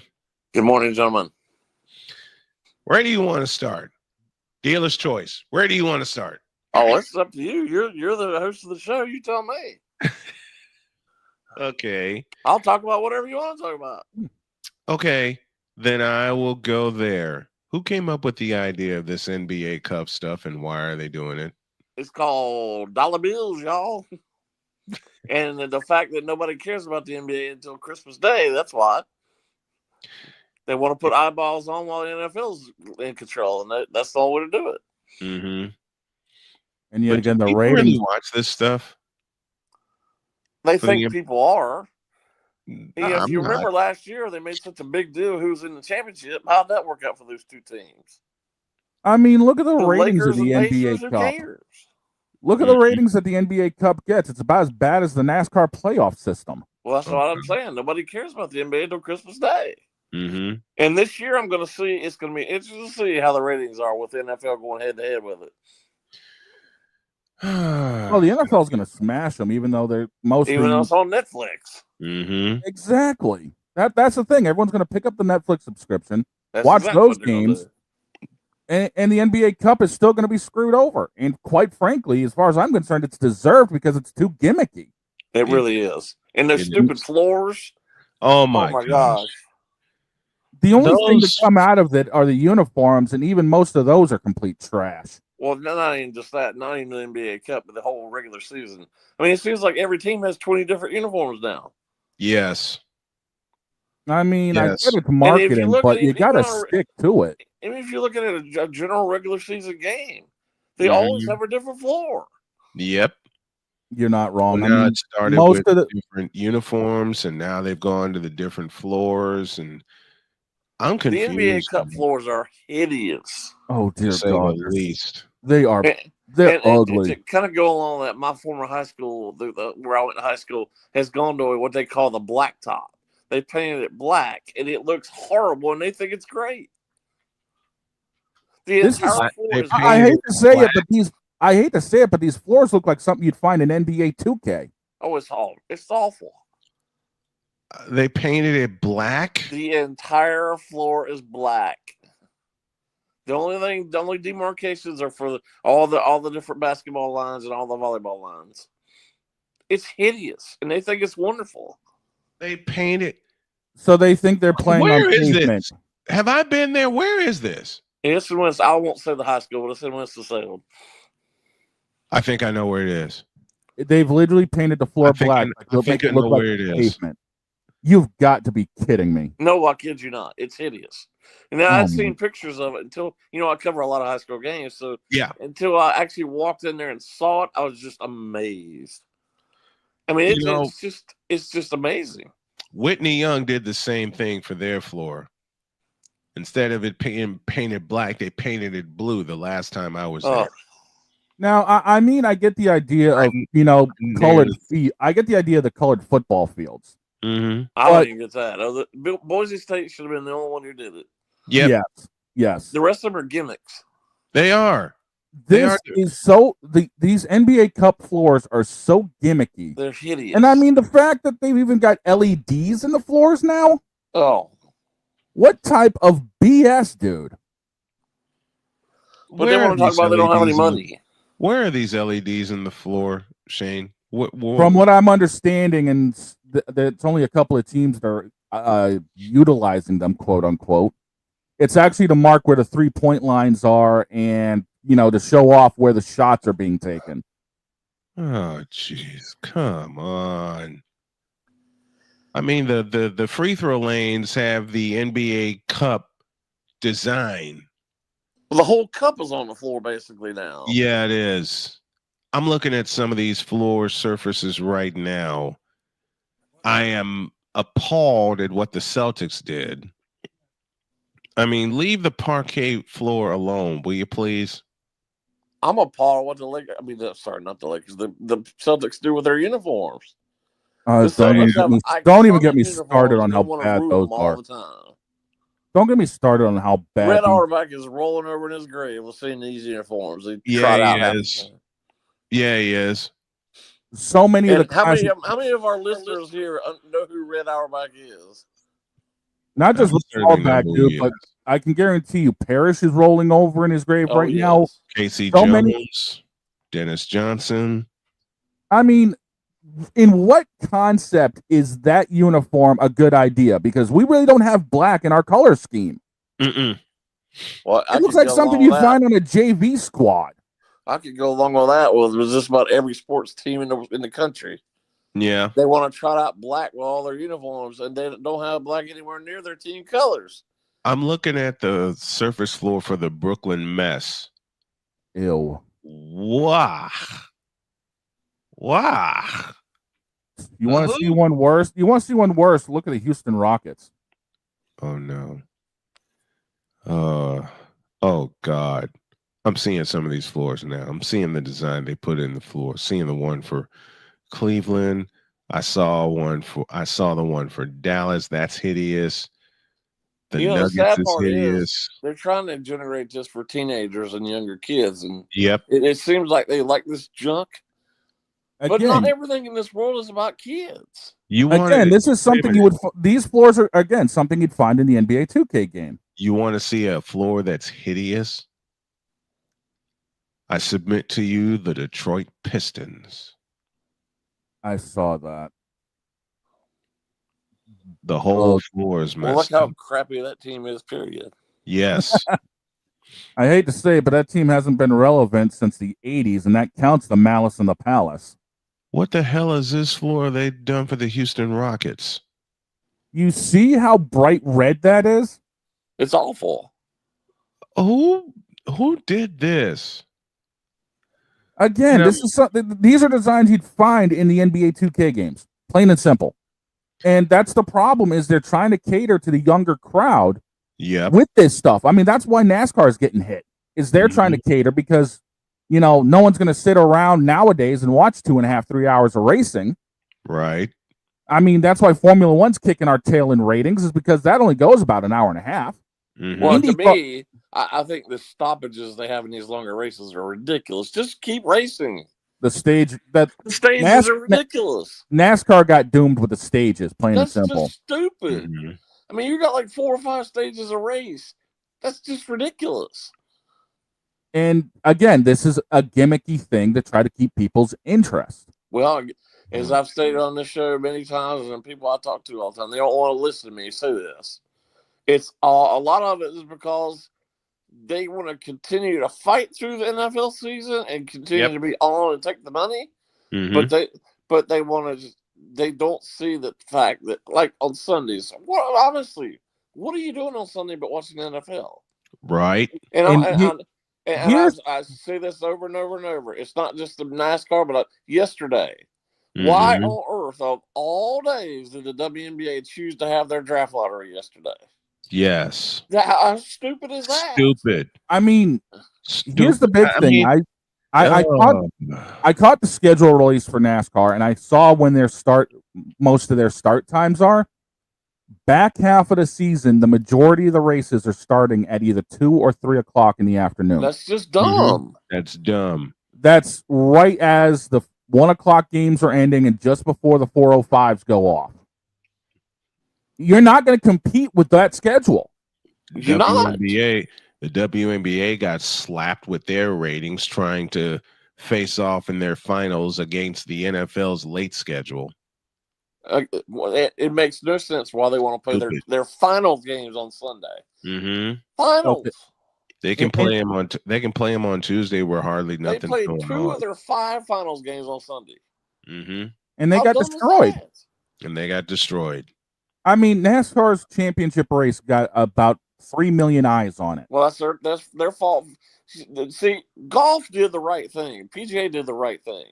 Although they say the regular season starts in October, let's just face it, it's not really not really the beginning of the regular season. No, it's not. The regular season ends on Labor Day weekend, which is when it should finish. Yes. They got wise to the fact that the NFL was killing them in the ratings, so they pushed back. They moved their schedule back, and now the PGA Championship is Labor Day weekend. Labor Day weekend. Exactly. Exactly. And, that way they're not getting destroyed. You're getting the early slate of the NFL season. I mean, you're 1 or 2 weeks in at the most, or getting ready to go into the first week. You've got no competition. Although I don't understand it, if you're a quote unquote sports fan, how you don't watch the NFL. I don't get it. But I don't even get it if you either. do, what are you watching on Sunday that's Besides, relevant? Yeah, you're not. To the Fanatics Feedback Zone, Thomas O'Boyle is joining us. Good morning. See you on Zebo at 8 a.m. Pacific. Yes, sir. He says, fly, Eagles, fly. He said, agreed. No stages to the Yap and NASCAR. Yep, with Jay's argument. I'm going back and looking at these floors. What in the world are some of the Knicks floor for the NBA Cup is orange. It's hideous. I mean, I won't turn it on because it hurts my eyeballs to watch these floors. It hurts mine. And yet again, they think this is a good idea. I'm afraid to see what they came up with the Pacers, which is the team that's closest to me. And the Chicago Bulls are 3 hours away. I'm afraid to see what they came up with. I'm looking at the Nets, dear God. They got the honeycomb for the Hornets. And the Hive and on the sideline, the Hive is alive. No, it isn't. Yeah. It's alive with losses. Alive with alive with losses. It's alive with losses. I get Denver's elevation 5280 if there's Mile High City. That's obvious. Oh my God. What? Oh my Lord. Whose floor did you see? Indiana. I was about to say you do not want to see Indiana's because I'm looking at it right now. I get they want to pay homage to Slick Leonard. And they have his phrase on the sideline. Leave it there. Please. Leave it there. Have you seen Toronto's floor? Do I want to? It looks like Barney the dinosaur got flattened on it. Oh, I thought it was a hockey stick. No. It seriously looks like Barney the dinosaur got flattened. Oh, no. Oh, God. No, thank you. I don't want to see it anymore. Who watches Who came this? up with this idea? Who watches this? Who came up with this idea? And to think the Lakers of all teams, hung a banner for this last year. They sure did. One of the iconic It's the only banner they're going to sports. hang. They hung a banner for this. They hung a banner. It's the only one they're hanging, plain and simple. Well, they're not winning with LeBron. No, they're not. Hell no. No, they're not. And we briefly talked about this earlier in the show. His son Bronny will not travel on commercial flights with the G League team. I found that out and I started laughing. So he can do whatever he wants. Oh, apparently. Well, let's face it, guys. I mean, if his name were not James and he was not LeBron's son, you think he would have been drafted by anybody in the NBA, let alone the Lakers? No. Nepotism is real. I mean, he barely played for Southern Cal. Yeah, barely. Barely. And he winds up drafted in the second round. With what skills? He wouldn't have been drafted if it weren't for his dad.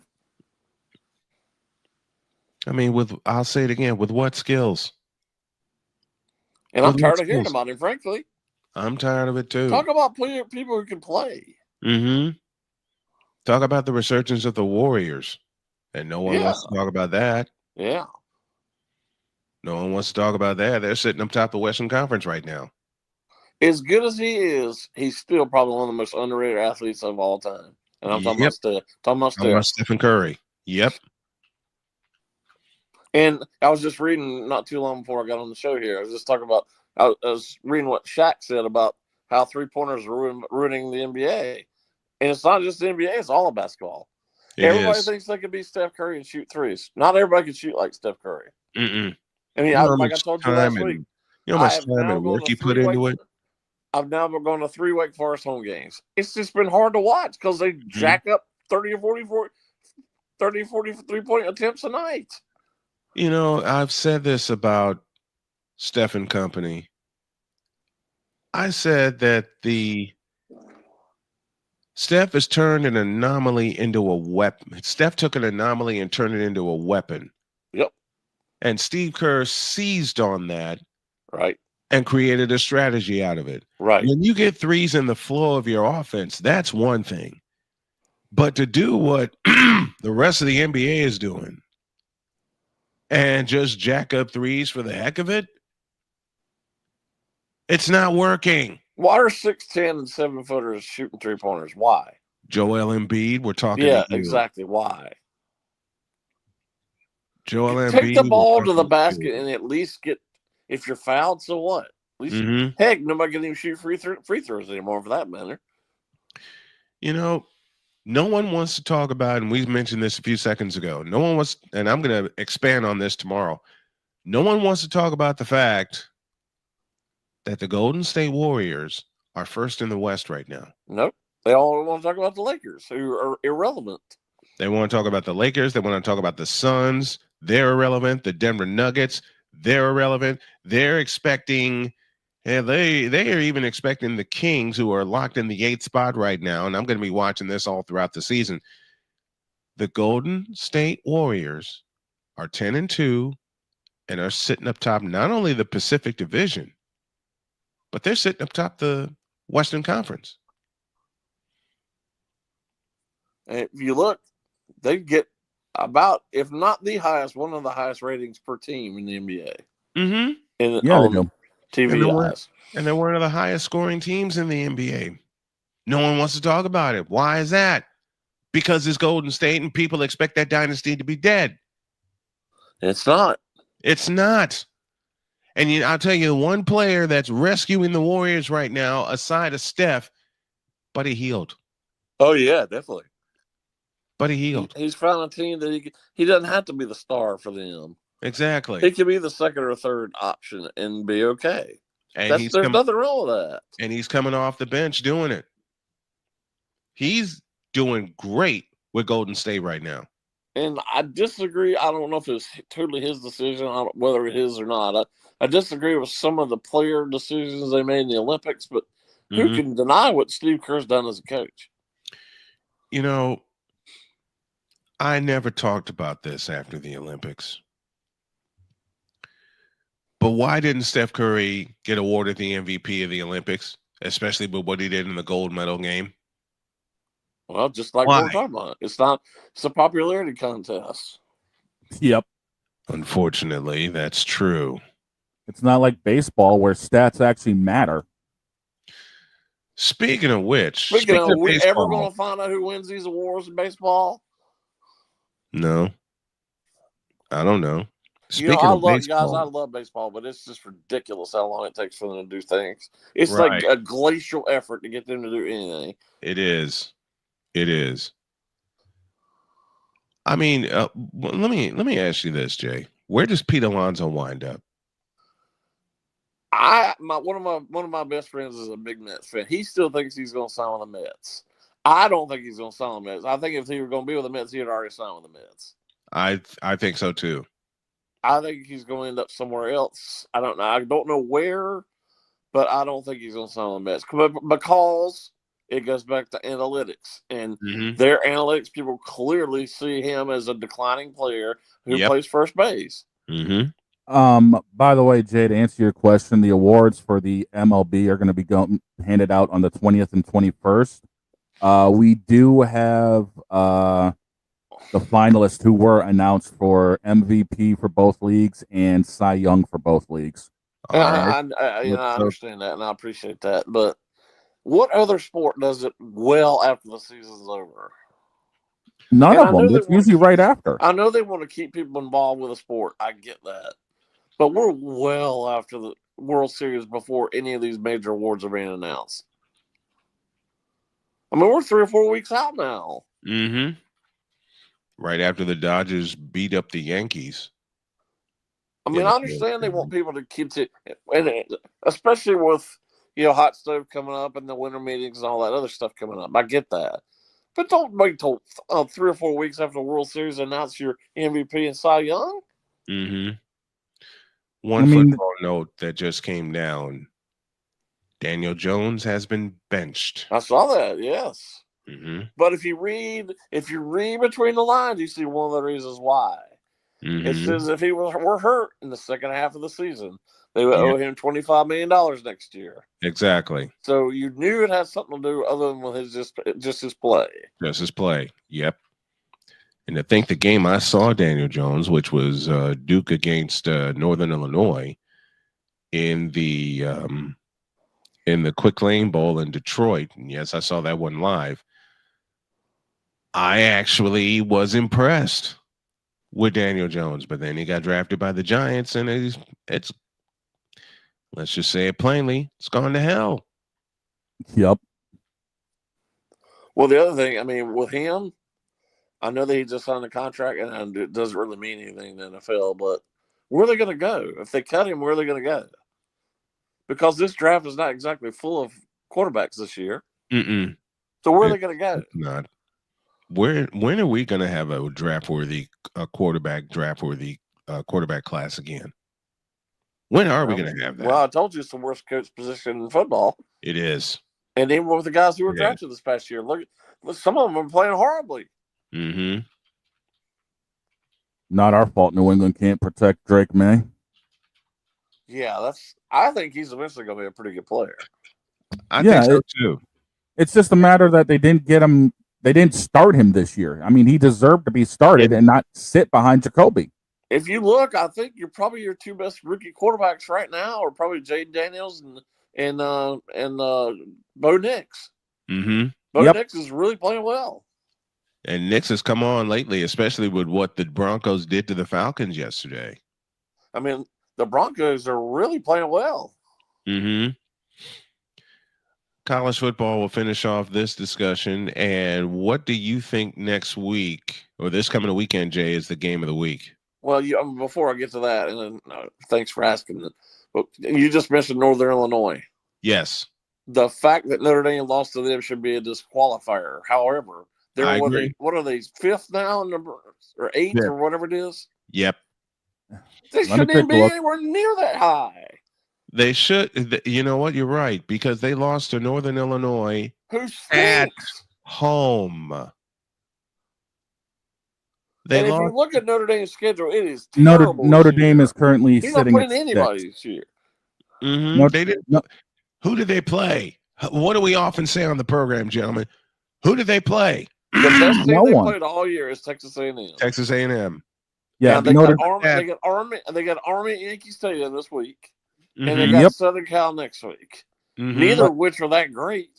Like I said, Notre Dame's currently sitting at number 6 in the polls. If they were any other team and played the schedule they played and lost to Northern Illinois, they wouldn't even be in this conversation. They would not be in the conversation. But I still hear people. One of my best friends, who I was just talking about as a Mets fan, a lot of New Yorkers glom on to Notre Dame. He's one of those guys.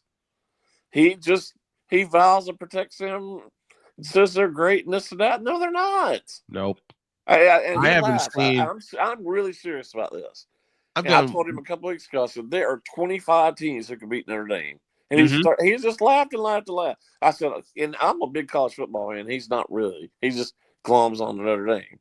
Yes. I really do believe there are 25 teams who can beat Notre Dame pretty easily. I believe so too. Oh, easily. I believe so too. The one game where I think the only team they're just the SEC, which I follow religiously, even though I don't have a team in the fight. Mm-hmm. I really believe outside of maybe, I know Vanderbilt's had a really good year, but I don't think they can beat Notre Dame on a consistent basis. Man, Mississippi State has been horrible this year. Yeah, but outside of them, everybody else is really good. Mm-hmm. And they all can beat Notre Dame. And then you look at the Big Ten; there are very few bad teams. Does Indiana have a chance in Columbus? I certainly hope so. I would love for them to beat Ohio State. I'd love for Indiana. My wife's a graduate of Indiana, and I promised her I'd cover that game this coming weekend. I would love for Indiana to spring the upset of the year and beat them in Columbus. I hope he stays there. I know they just signed a contract extension Mm-hmm. for a lot of money, but I still don't believe he's going to end up his coaching career there. Yeah. I don't believe Signetti's ever going to. He can talk a big game all he wants. If somebody offers him, $10 or $12 million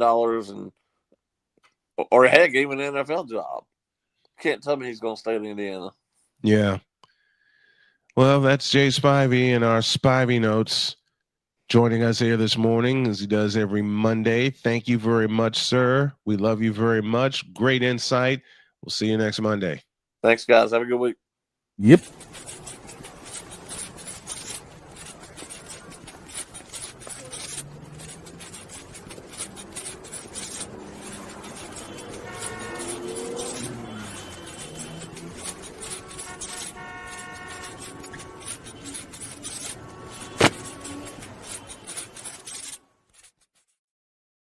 Nathan Rourke's little brother just might have a surprise in Columbus. We'll discuss that on Thursday.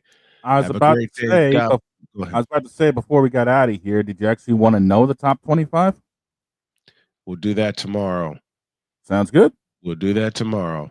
Have a great day. God bless. Remember to make your next move your best move. And always remember, if your dreams don't scare you, they're simply not big enough. Dream big, do bigger. We hope y'all are too. We're out of here. See you tomorrow.